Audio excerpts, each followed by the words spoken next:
ओम श्री अनंत कोटि ब्रह्मांड नायक राजाधिराज योगीराज पार ब्रह्म श्री सच्चिदानंद समर सद्गुरु साईनाथ महाराज, आपकी जय हो, आपकी जय हो। बाबा आपके आशीर्वाद से आज श्री साईं सच्चरित्र का अध्याय 13 का पठन होगा, जिसमें दिया है अन्य कई लीलाएं रोग निवारण। पहला, भीमाजी पाटिल, बाला गणपत दर्जी, बापू साहेब बूटी, आलंदी स्वामी, काका महाजनी, हरदा के दत्तो पंत, यानी कुल मिलाकर के 6 कहानियां इसमें हैं जो कि लीलाएं हैं। आइए सबसे पहले पढ़ते हैं माया की अभेद्य शक्ति। बाबा के शब्द सदैव संक्षिप्त, अर्थपूर्ण, गूढ़ और विद्वता पूर्ण तथा समतोल रहते थे। वे सदा निश्चिंत और निर्भय रहते थे। उनका कथन था कि मैं फ़कीर हूँ, ना तो मेरी स्त्री है और ना घर द्वार ही। सब चिंताओं को त्याग कर मैं एक ही स्थान पर रहता हूँ, फिर भी माया मुझे कष्ट पहुँचाया करती है। मैं स्वयं को तो भूल चुका हूँ, परंतु माया मुझे नहीं भूलती, क्योंकि वह मुझे अपने चक्र में फंसा लेती है। श्रीहरि की ये माया ब्रह्मादि को भी नहीं छोड़ती, फिर मुझ सरीखे फ़कीर का तो कहना ही क्या है।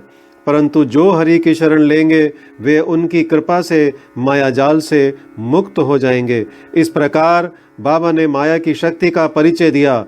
भगवान श्री कृष्ण भागवत में उद्धव से कहते हैं कि संत मेरे जीवित स्वरूप हैं, और बाबा का भी कहना यही था कि वे भाग्यशाली जिनके समस्त पाप नष्ट होने हो, वे ही मेरी उपासना की ओर अग्रसर होते हैं। यदि तुम केवल साईं साईं का ही स्मरण करोगे तो मैं तुम्हें भवसागर से पार उतार दूंगा। इन शब्दों पर विश्वास करो, तुम्हें अवश्य लाभ होगा। मेरी पूजा के निमित्त कोई सामग्री या अष्टांग योग की भी आवश्यकता नहीं है। मैं तो भक्ति में ही निवास करता हूँ। अब आगे देखिए कि अनाश्रितों के आश्रयदाता साईं ने भक्तों के कल्याणार्थ क्या क्या दिया। अब पढ़ते हैं भीमाजी पाटिल, सत्य साईं व्रत, नारायण गांव, तालुका जुन्नर, जिला पूना के एक महानुभाव भीमाजी पाटिल को सन 1909 में वक्षस्थल में एक भयंकर रोग हुआ, जो आगे चलकर क्षय रोग में परिणत हो गया। उन्होंने अनेक प्रकार की चिकित्सा की, परंतु कुछ लाभ ना हुआ। अंत में हताश होकर उन्होंने भगवान से प्रार्थना की, हे नारायण, हे प्रभु, मुझ अनाथ की कुछ सहायता करो। यह तो विदित ही है कि जब हम सुखी होते हैं तो भगवत स्मरण नहीं करते, परंतु जो ही दुर्भाग्य घेर लेता है और दुर्दिन आते हैं तभी हमें भगवान की याद आती है। इसलिए भीमाजी ने भी ईश्वर को पुकारा। उन्हें विचार आया कि क्यों ना साईं बाबा के परम भक्त श्री नाना साहिब चांदोरकर से इस विषय में परामर्श लिया जाए, और इसी हेतु उन्होंने अपनी स्थिति पूर्ण विवरण सहित उनके पास लिख भेजी और उचित मार्गदर्शन के लिए प्रार्थना की। प्रत्युत्तर में श्री नाना साहिब ने लिख दिया कि अब तो केवल एक ही उपाय शेष है, और वह है साईं बाबा के चरण कमलों की शरणागति। नाना साहेब के वचनों पर विश्वास कर उन्होंने शिरडी प्रस्थान की तैयारी की। उन्हें शिरडी में लाया गया और मस्जिद में ले जाकर लिटाया गया। श्री नाना साहेब और श्यामा भी इस समय वहीं उपस्थित थे। बाबा बोले कि यह पूर्व जन्म के बुरे कर्मों का ही फल है, इस कारण मैं इस झंझट में नहीं पड़ना चाहता। यह सुनकर रोगी अत्यंत निराश होकर करुणापूर्ण स्वर में बोला कि मैं बिल्कुल निस्सहाय हूँ और अंतिम आशा लेकर आपके श्री चरणों में आया हूँ। आपसे दया की भीख मांगता हूँ। हे दिनों के शरण, मुझ पर दया करो। इस प्रार्थना से बाबा का हृदय द्रवित हो आया और वे बोले कि अच्छा ठहरो, चिंता न करो, तुम्हारे दुखों का अंत शीघ्र होगा। कोई कितना भी दुखित और पीड़ित क्यों ना हो, जैसे ही वह मस्जिद की सीढ़ियों पर पैर रखता है वह सुखी हो जाता है। मस्जिद का फकीर बहुत दयालु है और वह तुम्हारा रोग भी निर्मूल कर देगा। वह तो सब पर प्रेम और दया रखकर रक्षा करता है। रोगी को हर 5वें मिनट पर खून की उल्टियां हुआ करती थी, परंतु बाबा के समक्ष उसे कोई उल्टी ना हुई। जिस समय से बाबा ने अपने श्रीमुख से आशा और दयापूर्ण शब्दों में उक्त उद्गार प्रकट किए, उसी समय से रोग ने भी पलटा खाया। बाबा ने रोगी को भीमाबाई के घर में ठहरने को कहा। यह स्थान उस प्रकार के रोगी को सुविधाजनक और स्वास्थ्यप्रद तो ना था, फिर भी बाबा की आज्ञा कौन टाल सकता था। वहां पर रहते हुए बाबा ने 2 स्वप्न देकर उसका रोग हरण कर लिया। पहले स्वप्न में रोगी ने देखा कि वह एक विद्यार्थी है और शिक्षक के सामने कविता मुखाग्र ना कर सकने के दंड स्वरूप बैंतों की मार से असहनीय कष्ट भोग रहा है। दूसरे स्वप्न में उसने देखा कि कोई हृदय पर नीचे से ऊपर और ऊपर से नीचे की ओर पत्थर घुमा रहा है, जिससे उसे असहाय पीड़ा हो रही है। स्वप्न में इस प्रकार कष्ट पाकर वह स्वस्थ हो गया और घर लौट आया। फिर वह कभी कभी शिरडी आता और साईं बाबा की दया का स्मरण कर साष्टांग प्रणाम करता था। बाबा अपने भक्तों से किस वस्तु की आशा ना रखते थे, वे तो केवल स्मरण, दृढ़ निष्ठा और भक्ति के भूखे थे।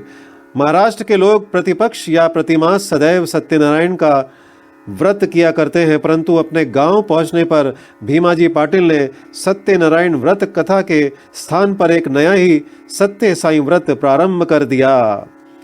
आगे पढ़ते हैं। बाला गणपत दर्जी।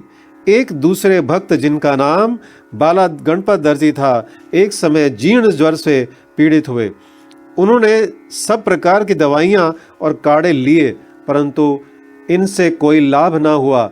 जब ज्वर तिल मात्र भी ना घटा तो वे शिरडी दौड़े आए और बाबा के श्री चरणों की शरण ली। बाबा ने उन्हें विचित्र आदेश दिया कि लक्ष्मी मंदिर के पास जाकर एक काले कुत्ते को थोड़ा सा दही और चावल खिलाओ। वे यह समझ ना सके कि इस आदेश का पालन कैसे करें। घर पहुंचकर चावल और दही लेकर वे लक्ष्मी मंदिर पहुंचे, जहां उन्हें एक काला कुत्ता पूंछ हिलाते हुए दिखा। उन्होंने वह चावल और दही उस कुत्ते के सामने रख दिया, जिसे वह तुरंत ही खा गया। इस चरित्र की विशेषता का वर्णन कैसे करूं कि उपयुक्त उपाय करने मात्र से ही बाला दर्जी का ज्वर हमेशा के लिए जाता रहा। आगे जानते हैं। बापू साहेब बूटी। श्रीमान बापू साहेब बूटी एक बार अम्लपित्त के रोग से पीड़ित हुए। उनकी अलमारी में अनेक औषधियां थी, परंतु कोई भी गुणकारी ना हो रही थी। बापू साहेब अम्लपित्त के कारण अति दुर्बल हो गए और उनकी स्थिति इतनी गंभीर हो गई कि वे अब मस्जिद में जाकर बाबा के दर्शन करने में भी असमर्थ थे। बाबा ने उन्हें बुलाकर अपने सम्मुख बिठाया और बोले, सावधान, अब तुम्हें दस्त ना लगेंगे। अपनी उंगली उठाकर फिर कहने लगे, उल्टियां भी अवश्य रुक जाएंगी। बाबा ने ऐसी कृपा की कि रोग समूल नष्ट हो गया और बूटी साहब पूर्णतः स्वस्थ हो गए। एक अन्य अवसर पर भी वे हैजा से पीड़ित हो गए। फलस्वरूप उनकी प्यास अधिक तीव्र हो गई। डॉक्टर पिल्ले ने हर तरह के उपचार किए, परंतु स्थिति न सुधरी। अंत में वे फिर बाबा के पास पहुंचे और उनसे तृषा रोग निवारण की औषधि के लिए प्रार्थना की। उनकी प्रार्थना सुनकर बाबा ने उन्हें मीठे दूध में उबाला हो बादाम, अखरोट और पिस्ते का काढ़ा पियो। बाबा ने उन्हें मीठे दूध में उबाला हो बादाम, अखरोट और पिस्ते का काढ़ा पीने के लिए कहा और यह औषधि बतला दी। दूसरा डॉक्टर या हकीम बाबा की बतलाई हुई इस औषधि को प्राणघातक ही समझता, परंतु बाबा की आज्ञा का पालन करने से यह रोगनाशक सिद्ध हुई और आश्चर्य की बात है कि रोग समूल नष्ट हो गया। अब आगे पढ़ते हैं। आलंदी के स्वामी। आलंदी के एक स्वामी बाबा के दर्शनार्थ शिरडी पधारे। उनके कान में असह्य पीड़ा थी, जिसके कारण उन्हें एक पल भी विश्राम करना दुष्कर था। उनकी शल्य चिकित्सा भी हो चुकी थी, फिर भी स्थिति में कोई विशेष परिवर्तन ना हुआ था। दर्द भी अधिक था। वे किंकर्तव्य विमूढ़ होकर वापस लौटने के लिए बाबा से अनुमति मांगने गए। यह देखकर श्यामा ने बाबा से प्रार्थना की कि स्वामी के कान में अधिक पीड़ा है, आप इन पर कृपा करो। बाबा आश्वासन देकर बोले, अल्लाह अच्छा करेगा। स्वामी जी पुनः वापस लौट आए और एक सप्ताह के बाद उन्होंने शिरडी पत्र भेजा कि पीड़ा अब शांत हो गई है, परंतु सूजन अभी पूर्ववत ही है। सूजन दूर हो जाए, इसके लिए वे शल्य चिकित्सा ऑपरेशन कराने बंबई गए। शल्य चिकित्सा विशेषज्ञ सर्जन ने जांच करने के बाद कहा कि शल्य चिकित्सा यानी ऑपरेशन की कोई ज़रूरत नहीं। बाबा के शब्दों का गुणार्थ हम निरे मूर्ख क्या समझे। अब आगे जानते हैं काका महाजनी। काका महाजनी नाम के एक अन्य भक्त को अतिसार की बीमारी हो गई।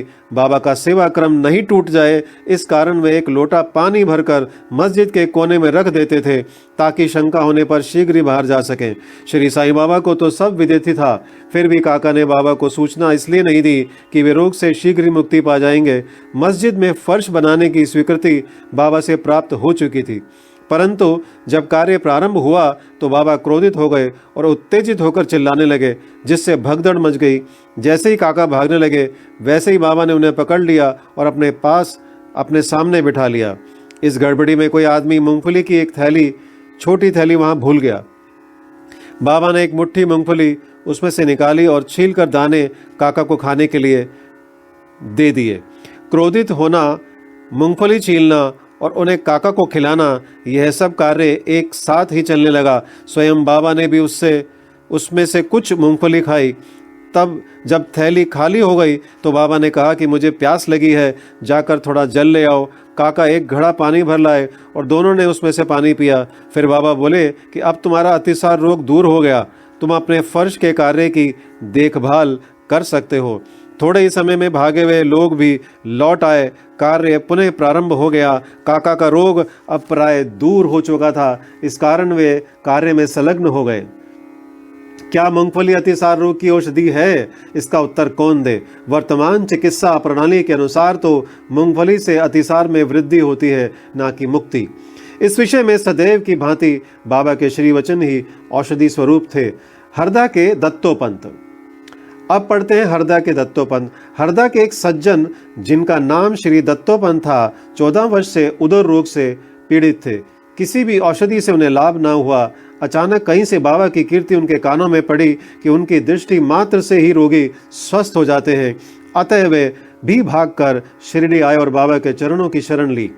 बाबा ने प्रेम दृष्टि से उनकी ओर देखकर आशीर्वाद देकर अपना वरद हस्त उनके मस्तक पर रखा और आशीष और उदी प्राप्त कर वे स्वस्थ हो गए तथा भविष्य में उन्हें फिर कोई पीड़ा ना हुई। इसी तरह के निम्नलिखित 3 चमत्कार इस अध्याय के अंत में टिप्पणी में दिए गए हैं। पहला, माधवराव देशपांडे बवासीर रोग से पीड़ित थे। बाबा की आज्ञा अनुसार सोनामुखी का काढ़ा सेवन करने से वे निरोग हो गए। 2 वर्ष पश्चात उन्हें पुनः वही पीड़ा उत्पन्न हुई। बाबा से बिना परामर्श लिए वे उसी काढ़े का सेवन करने लगे। परिणाम यह हुआ कि रोग अधिक बढ़ गया, परंतु बाद में बाबा की कृपा से शीघ्र ही ठीक हो गया। दूसरा है, काका महाजनी के बड़े भाई गंगाधर पंत को कुछ वर्षों से सदैव उदर में पीड़ा बनी रहती थी। बाबा की कीर्ति सुनकर वे भी शिरडी आए और आरोग्य प्राप्ति के लिए प्रार्थना करने लगे। बाबा ने उनके उदर को स्पर्श कर कहा, अल्लाह अच्छा करेगा। इसके पश्चात तुरंत ही उनकी उदर पीड़ा मिट गई और वह पूर्णतः स्वस्थ हो गए। तीसरा, श्री नाना साहब चांदोरकर को भी एक बार उदर में पीड़ा होने लगी। वे दिन रात मछली के समान तड़पने लगे। डॉक्टरों ने उनके उपचार किए, परंतु कोई परिणाम ना निकला। अंत में वे बाबा की शरण में आए। बाबा ने उन्हें घी के साथ बर्फी खाने की आज्ञा दी। इस औषधि के सेवन से वे पूर्ण स्वस्थ हो गए। इन सब कथाओं से यह प्रतीत होता है कि सच्ची औषधि जिससे अनेकों को स्वास्थ्य लाभ हुआ, वह बाबा के केवल श्रीमुख से उच्चारित वचनों एवं उनकी कृपा का ही प्रभाव था।